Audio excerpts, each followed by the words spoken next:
You're listening to The Big Picture with Edwin Eisendrath on WCPT 820. Okay, everybody, welcome back. David Roberts, you know him. He's joined me a lot, thank goodness. He writes about the environment and policy and the impact of environmental change on the economy and society. He has just an absolutely fabulous podcast and newsletter called Volts. And if you care at all about these issues, it's just great. David, welcome. Hello, happy to be here. So I have so many things I want to talk to you about, but you remember we were talking before the election about whether or not these guys would give us data we could trust after the election. And yes. Right? And I hear that they have ordered the destruction of databases across the government, particularly when it comes to anything related to, I don't know, women or black people. A library in one state just got rid of an entire database of books by minority authors. We don't know why we would have that. If anybody wants to find out, do it the hard way. And now I just listened to the news, and I know you listened to the news, and you heard them talk about the spread of measles. I don't know anymore whether we're going to know about the spread of measles.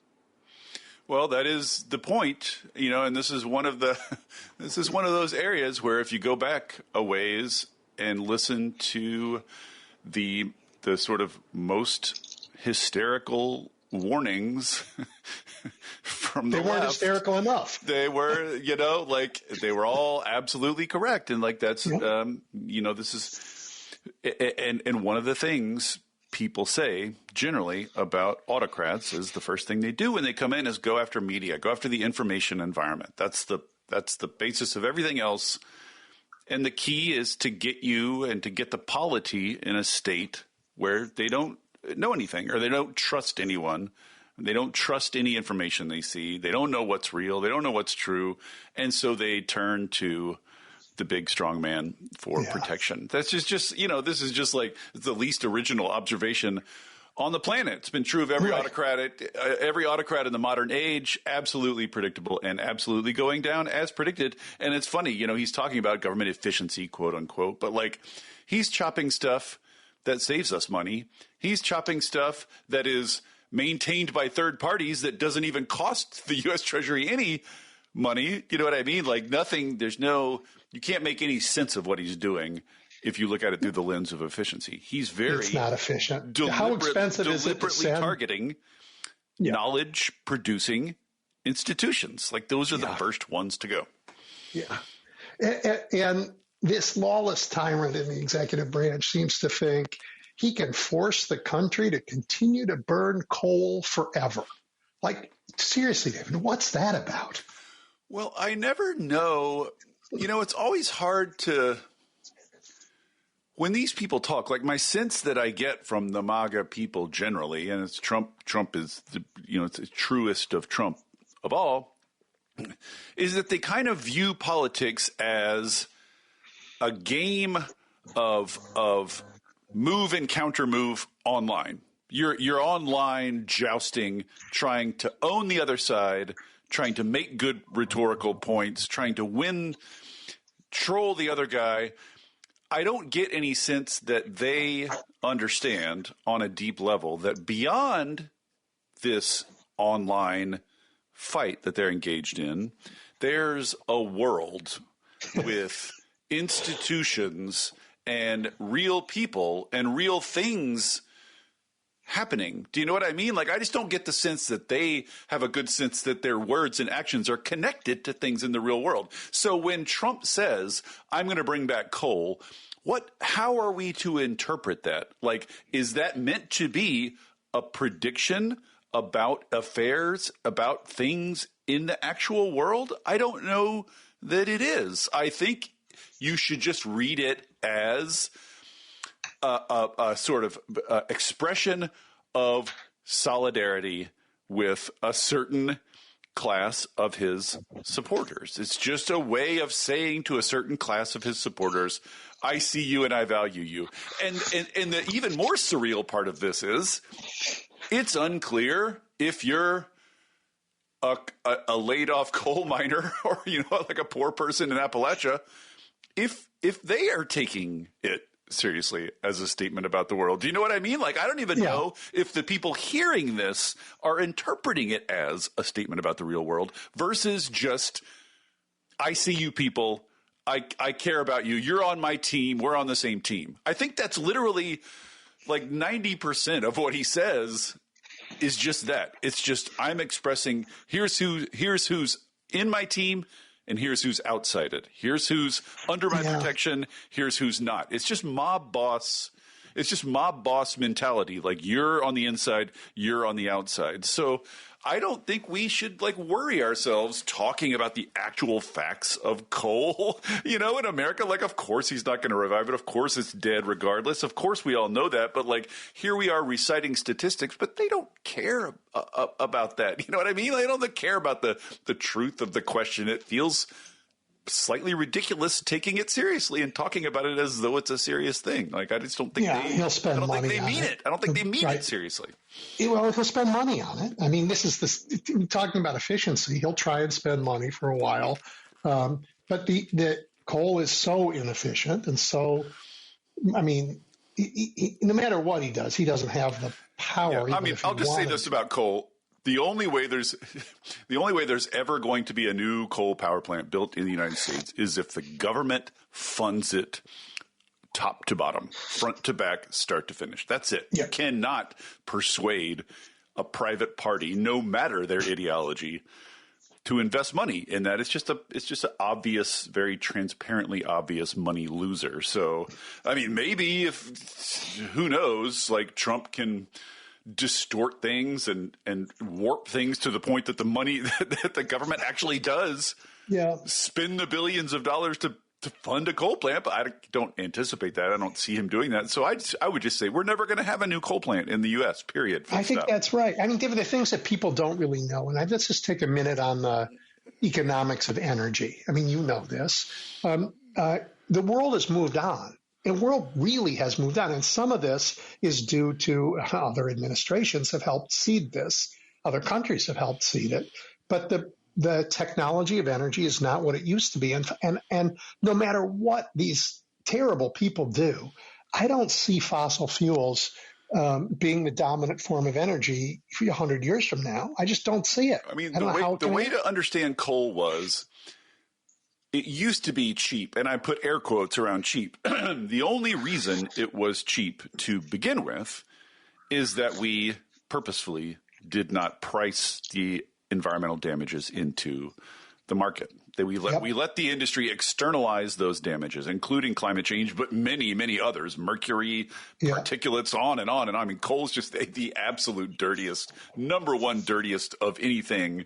It's just like climate enemy number one. Yep. It was cheap as long as we ignored that stuff. But when other competitors came along and started to compete on price, suddenly then you don't really have the same impetus to ignore the externalities. You know what I mean? So then you start pricing those in, and pretty soon, once coal is paying its actual cost, including all those environmental damages, it's just wildly inexpensive, wildly more expensive than gas, more expensive than nuclear at this point, way more expensive than wind or solar. I mean, It's just like the race was over a decade ago. It's just like the news is taking a while to trickle out. And I just think all of these extractive technology sources of energy, they just turn out to be more expensive, even if you don't count the externalities, just because you just keep having to drill for the source of power every day, because once you use it, it's gone. And that's just not true of sunlight or wind. And it's interesting to think about this in the context of tariffs too, because everybody's talking about tariffs now, and one of the discussions is what they're going to do to the energy industry. And it's true, they're putting tariffs on solar panels and batteries. But the thing is, you pay a tariff on a battery once, right? You build a fossil fuel power plant, you're paying tariffs on that imported fuel every single day. Right. So the tariffs are intrinsically much more difficult for power plants that require fuel. I mean, people have not really processed solar power is if you put the materials in the right form, you just lay it on the ground and it produces money. Like, you don't have to do anything to it. You don't have to mine anything. There are literally no moving parts. You just lay it on the ground and it will crank out money for you for the rest of its 30-year life. It's a miracle. And like, that's slowly the world, I mean, not slowly, rapidly the world is catching on to that. I think one of the big limiting factors for things like solar, at least, and wind is energy storage, just batteries, Sure. right? Because you got to be able to use the power when it's dark or when the wind isn't blowing. And these geniuses in the White House canceled 300 or more Inflation Reduction Act grants, not to universities here, but with private companies that were developing new energy storage technology. Well, but seriously, I don't think they can stop that either. Yeah, let's not grant them. I mean, this is the weird thing about politics in our time is like there is a crazy person in the White House saying things, but we don't have to accept, you know what I mean? Like the analogy I keep thinking about over and over and over again is if anybody remembers the Office, the show, the sitcom Office, remember when they told Michael he had to declare bankruptcy and he just says, "I declare bankruptcy." He just declares it. It's like, That's not how it works. And it's the same with Trump. Like, you can't just say that a democratically passed law is not in force anymore. You can't, you can't do that. So like the IRA rebates are in effect until Congress passes a law saying otherwise. Like, that's how U.S. government works. So you know what I mean? He hasn't cut off IRA subsidies. He can't do that. I mean, he's trying to jam it up at the payment level, sort of bypass the whole democratic process, and that will work itself out in court, and who knows how the court cases will pan out. But like, he hasn't stopped the IRA subsidies. He can't. He's the president. He's not a dictator. So that's just worth saying. But yes, like, one of the ironies going on right now is one of the purported justifications for the tariffs is he's trying to – the idea is if you put these punishing tariffs on imported goods, then people will want to manufacture them in the U.S., right? That's the whole idea, is to spur a domestic manufacturing industry. The irony is that was Biden's whole deal. That's the whole impetus behind the Inflation Reduction Act. That is literally the whole thinking. That is what the IRA subsidies are meant to do, and they were doing it like there were dozens of announced battery and electric vehicle and et cetera manufacturing facilities in various stages of planning.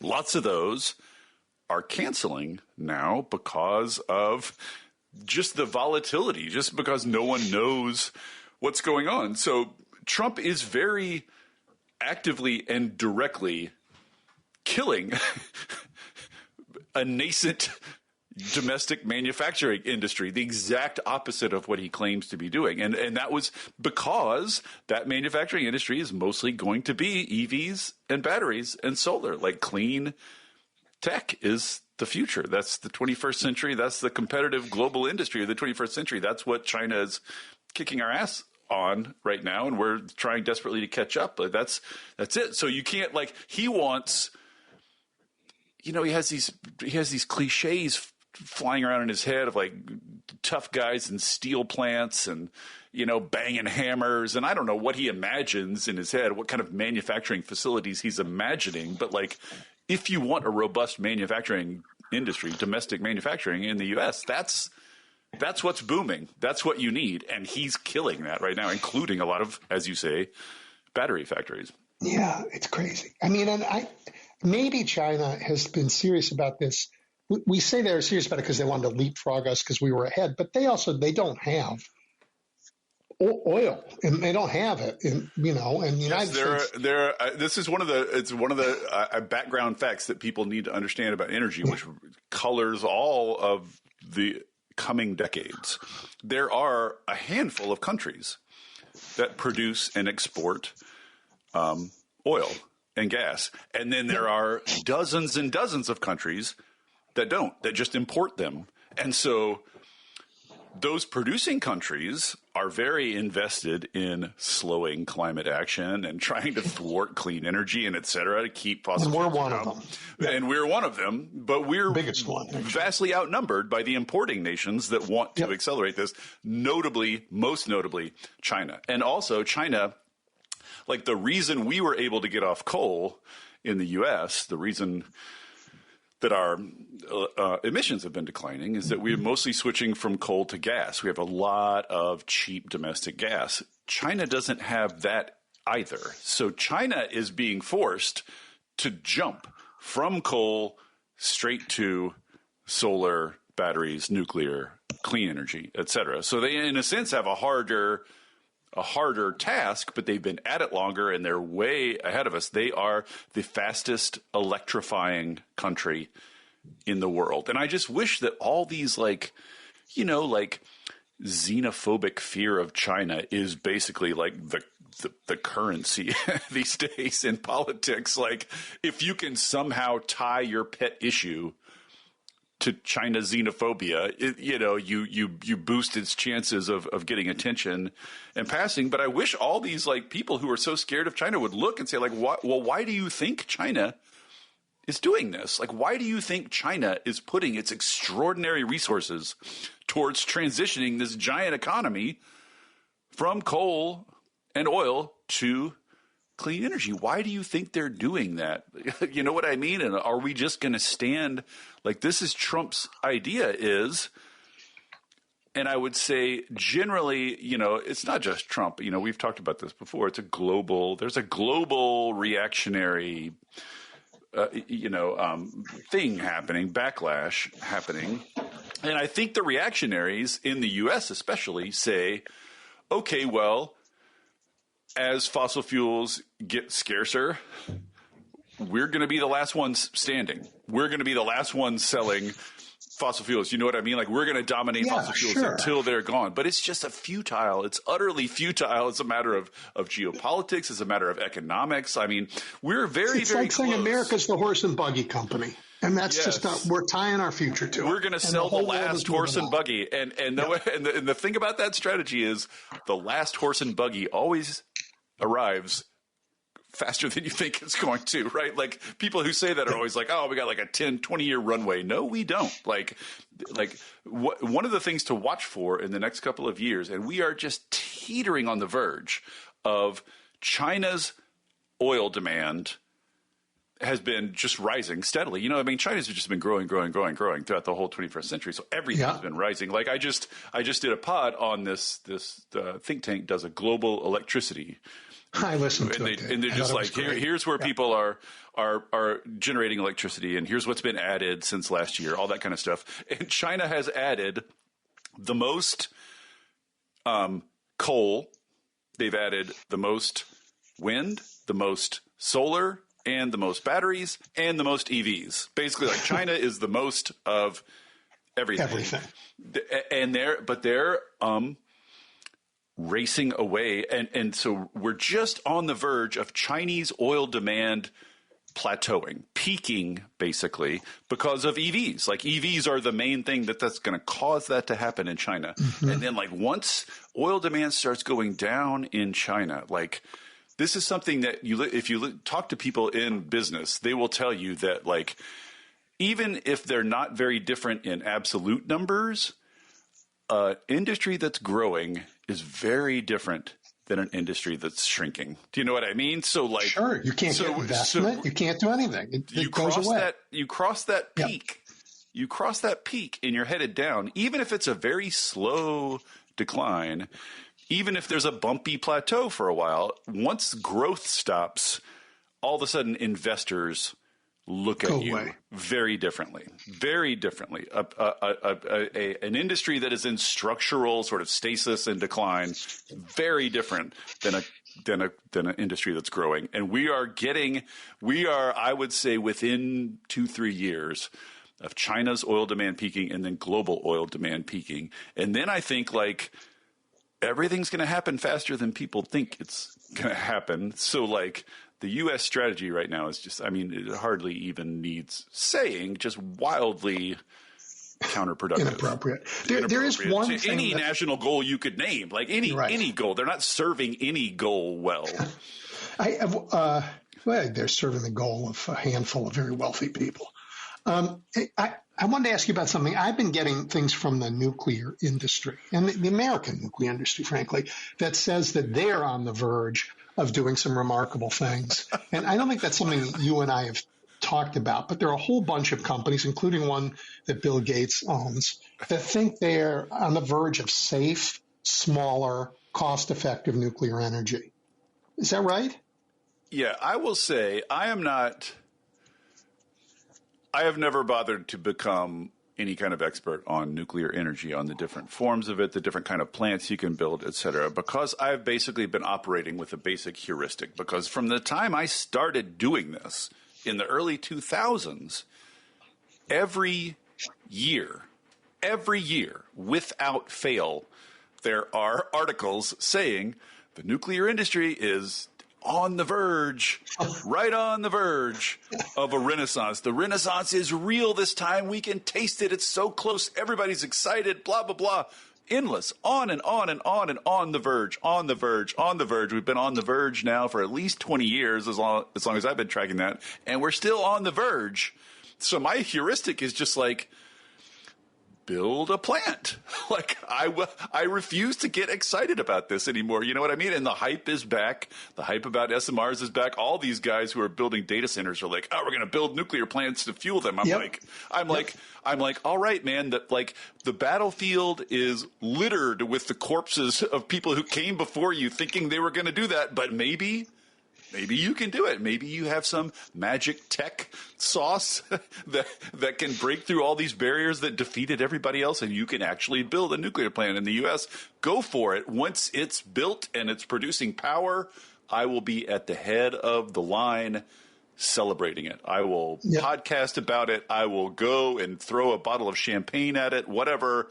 But like until then, I just refuse to get caught up in another hype cycle. Like, it's just the barriers to nuclear in the U.S. are very well understood. They're very old. No one's, for all the talk and hype, no one's figured out a way around them. No private investor wants to do this.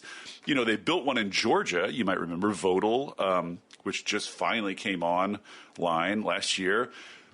However, tens of billions of dollars over budget and all that.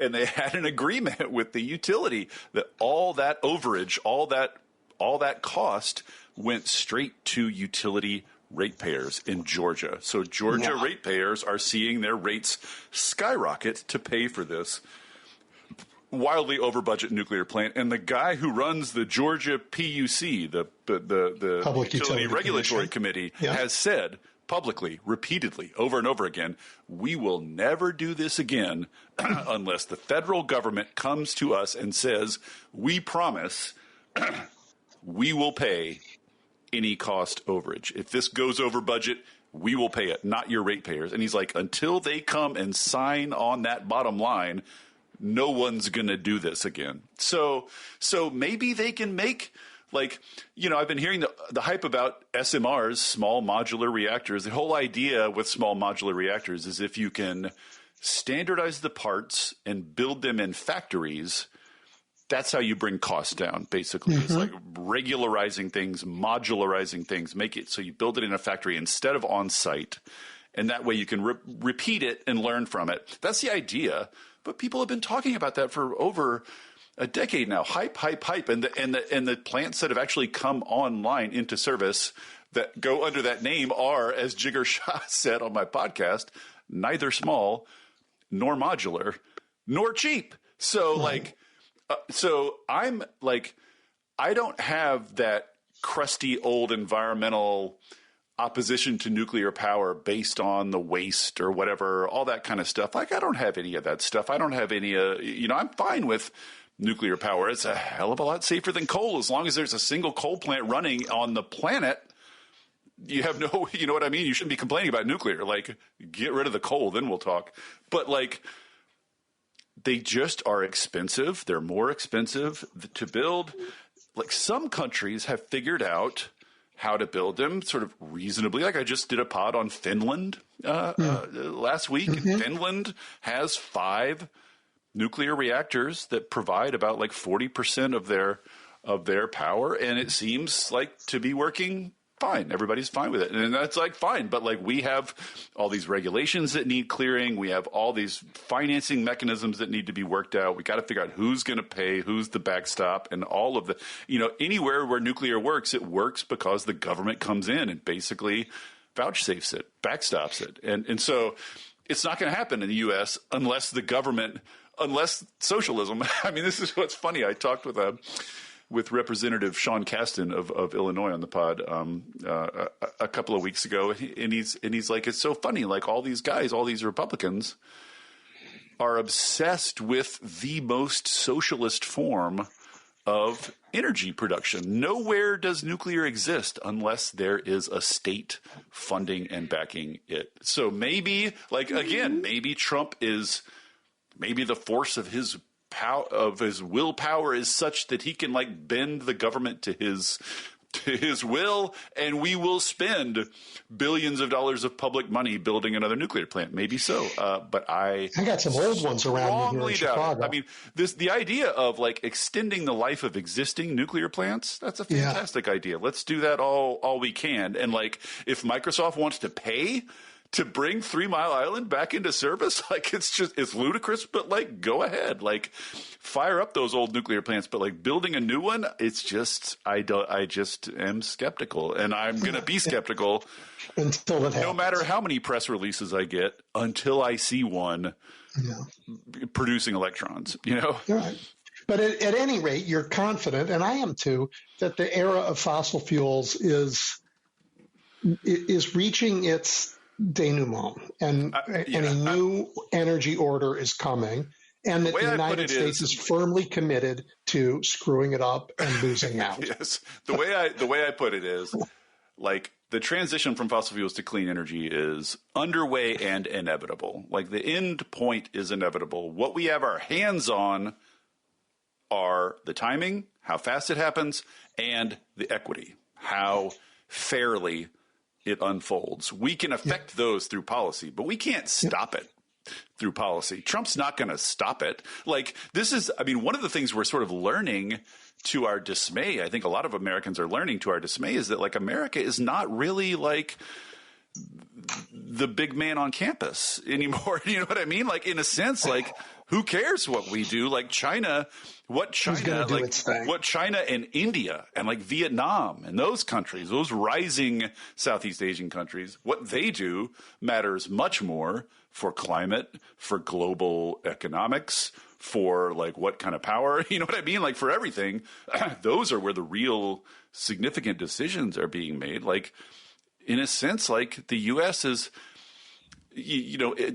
not going to become a backwater. We're too big and too rich for that, but we don't sort of set the stakes anymore. So like, we could opt out of the clean energy transition and cling to fossil fuels, but we can't stop them from being cheap, and we can't stop people operating in a free market from purchasing them unless we get a lot more dictatorial than we are now. You know what I mean? And so there are limits to the mob boss behavior. I know. There's only like a mob boss, especially in a federal system like ours, or a global system. He's trying to be the mob boss to the world, and it's not working out so well for him. Yes. And I think like we were in the process of the rest of the world sort of like starting to work around us, and he's just like radically accelerated that process. And that's going to be true for the clean energy transition too. Like, like China's building all these super high quality, cheap EVs and solar panels and batteries, and we're tariffing the crap out of them. So we're not getting any of the benefit of those cheap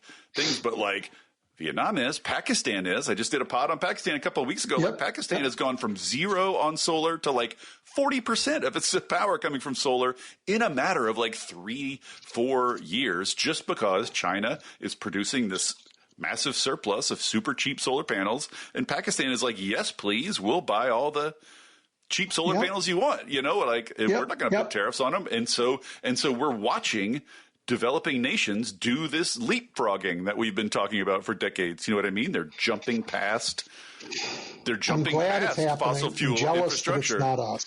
It could have been us. We could be. Yeah. I mean, in some sense, we are. Some states are still doing stuff, but like we could be doing so much more. Like we have the money and the research. And the funny thing is, like the advantage we have in the clean energy transition is not our sheer size. Like in the end, even cumulative U.S. greenhouse gas emissions are not the deciding factor in climate change. You know what I mean? Like even on the most big picture possible scale, our size is not what matters. What matters is our intelligence, our research facilities, our universities, our vibrant markets, our vibrant innovation, and that is precisely what Trump is stomping all over right now, is our main advantage in these global races, which is our smarts and our cleverness and our innovation and our institutions that we've built around them. He's very directly trying to destroy our research centers, our science centers. I mean, he's going after precisely what our advantage is and trying to make us into a big, dumb fossil fuel. You know what I mean? Like he's trying to make us dumb and like ugly, and it's so perverse. I don't even know how to put words on it. But that's got to be the last word because we've run out of time. David, thank you as always. It's fascinating and interesting to talk. Thanks, Edwin. Sorry if I ramble on. All this is it's great. Listen, everybody, as you can imagine. Go check out Dave's podcast, Volts. It's just really terrific. Thank you so much, Edwin. You bet. Talk soon.